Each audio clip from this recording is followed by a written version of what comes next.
Hello, mambo vipi Mtanzania mwenzangu, bila shaka ubuheri wa afya. Karibu katika Sports Update ya TBC2. Moja kwa moja niweze kujuza leo yaliyojiri katika viwanja mbalimbali vya kimichezo hapa nyumbani Tanzania, lakini pia nje ya mipaka ya Tanzania. Jina langu ni Ishaka Nyamihasi. Nikukumbushe tiki ya kwanza Oktoba 29, hakikisha unafika katika kituo cha kupiga kura kwa ajili ya kumchagua rais, mbunge pamoja na diwani. Wewe kama kijana utakuwa umetisha kinoma noma. Sasa twende tukaziangazia habari zote za kimichezo, na tunaanzia hapa nyumbani Tanzania ambapo alfajiri ya leo Club Dar es Salaam Young Africans wameweza kuondoka kuelekea nchini Malawi ambapo wanakwenda kukutana na timu ya Silver Sports ya nchini Malawi katika mchezo wa kwanza katika raundi ya pili ya kufuzu katika hatua ya makundi ya ligi ya mabingwa barani Afrika ama CAF Champions League, ambapo mchezo huo unatarajiwa kucheza siku ya Jumamosi kuanzia majira ya saa 10 alasiri, mchezo kati ya Dar es Salaam Young Africans ambao watakuwa wapo ugenini pale nchini Malawi kuwakabili timu ya Silver Sports. Lakini sambamba na hapo ni kwamba klabu ya Simba nao pia walikuwa wanaondoka, wanaelekea nchini ya Swatini ambapo kule wanakwenda kukutana na timu ya Nsingizini Hotspurs ya nchini ya Swatini, ambapo nao pia wanaitafuta tiketi ya kushiriki hatua ya makundi ya CAF Champions League ama ligi ya mabingwa barani Afrika, ambapo mchezo huo utachezwa siku ya Jumapili kuanzia majira ya saa 10 alasiri. Sababu na Simba na Yanga ni kwamba klabu ya Azam FC wao wametia kambi katika visiwa vya Marashi na Karafu pale Zanzibar, ambapo wao mchezo wao wa kwanza ama mchezo huu wa raundi ya pili ya kutafuta tiketi ya kushiriki hatua ya makundi ya kombe la shirikisho barani Afrika, wao wanacheza dhidi ya KMKM ya visiwani Zanzibar. Mchezo huo kati ya KMKM dhidi ya Azam FC utachezwa siku ya Jumamosi kuanzia majira ya saa 10:15 jioni. Nao watakuwa wanaitafuta tiketi ya kushiriki hatua ya makundi katika kombe la shirikisho barani Afrika. Lakini ndugu zao Singida Black Stars wao wameanza safari ya kuelekea nchini Burundi, ambao kule wanakwenda kuwakabili Flambeu ya nchini Burundi kutafuta tiketi ya kushiriki hatua ya makundi ya kombe la shirikisho barani Afrika. Ni mchezo kati ya Flambeu FC ya nchini Burundi dhidi ya Singida Black Stars ya Tanzania ambao utachezwa siku ya Jumapili kuanzia majira ya saa 10.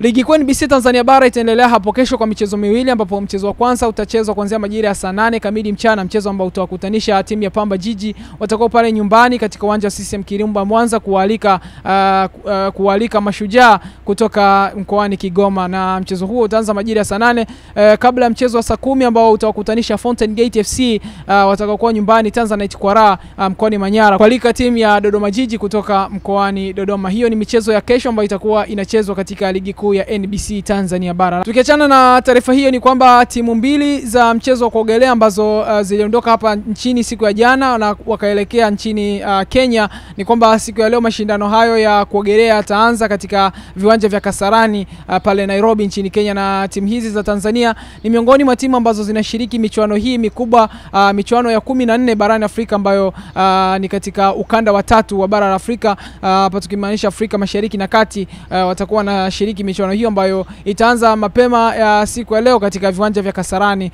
pale Nairobi nchini Kenya. Sasa timu yetu ya Tanzania ama timu zetu za Tanzania nazo zipo kule, tuzidi tu kupiga maombi na dua kwa ajili ya kuombea waweze kurudi hapa na zawadi kemkem pamoja na ushindi wa wakilishi wetu hawa katika michuano hiyo mikubwa ya mchezo wa kuogelea. Mpaka hapo tunaweka nukta katika habari za michezo kutoka hapa nyumbani Tanzania, na moja kwa moja tunaelekea katika anga la kimataifa ambapo taarifa kubwa ni taarifa njema kwa mashabiki wa Real Madrid baada ya nyota wao wawili Dani Carvajal pamoja na Trent Alexander-Arnold ambao wameweza kurejea mazoezini na bila shaka watakuwa katika sehemu ya kikosi ambacho kitacheza mechi ya El Clasico dhidi ya Barcelona mapema wiki ijayo. Na wachezaji hao wote walikuwa na majeraha na safu ya ulinzi ya Real Madrid kwa kama inapitia changamoto. Sasa kurejea kwa wachezaji hawa ni taarifa njema kwa mwalimu Xabi Alonso pamoja na wapenzi na mashabiki wa klabu ya Real Madrid.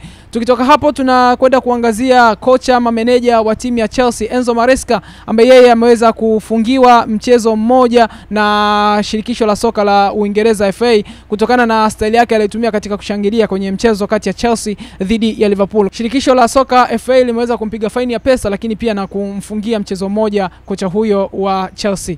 Paka hapo hatuna la ziada, tunaweka nukta katika Sports Update siku ya leo. Ni kusihi uendelee kulambaza katika mitandao yetu ya kijamii kama TBC2 Online ili uweze kupata taarifa kemkem za kimichezo zinazojiri hapa nyumbani Tanzania na nje ya mipaka ya Tanzania. Mpaka wakati mwingine, bye bye.